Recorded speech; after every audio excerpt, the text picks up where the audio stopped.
It's time again for Old Wine Wednesday, where we turn back the clock way back to show you the most timeless juice ever made.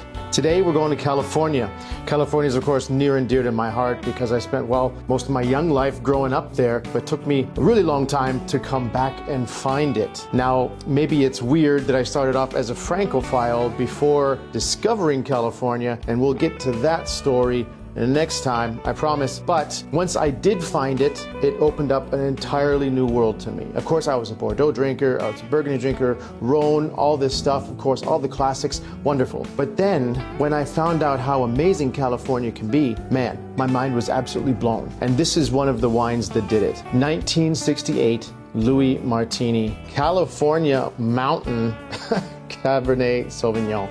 It's hilarious. I mean, look at this bottle. It looks like it came straight out of the grocery store. There should be like a little beep, kind of like old school price ticket on it. This horrible, like plastic zip off capsule thing.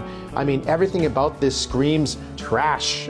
Do not buy me. But despite that, it is one of the most epic California wines ever produced from one of the most epic vintages ever in California, especially for Cabernet Sauvignon. Now, if any of you out there are unlucky enough to be born in the vintage of 1968, I'm sure it was a superb vintage for human beings. But for wine, there's really only two places where you can find world-class wine that's still vibrant and alive today, and it's pretty much Ribera del Duero, Rioja, or California. So note to self. Now, perfect vintage. Perfect vintage means everything dry, warm, long growing season, but that does not mean heavy, ridiculous, overblown wines. I mean, here it says 12.5% alcohol, but on some of the really old Louis Martinis, he just writes between 11.5 and 14.5. Oh, okay, so somewhere in between there. It's pretty hilarious. I mean, back then, they really didn't care. Even on the back of the label, it says, the vineyards from which this wine comes are located in the district north of San Francisco, which has been recognized for nearly half a century as one of the best in the country.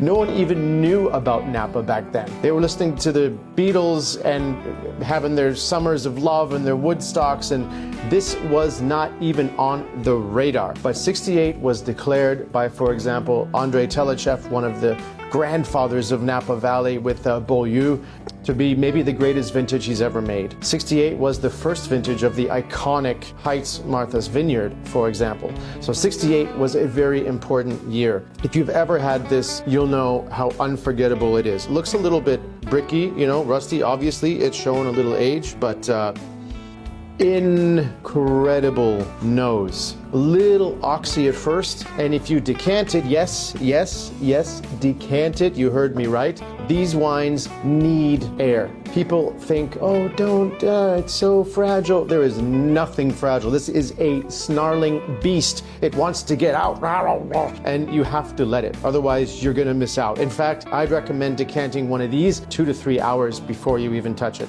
I promise it'll repay you. Jeez, I mean, the tannin is still so gripping. This must have torn your face off if you tried to drink it in 1974. How this thing was remotely drinkable in its first 20 years of life, I have no idea.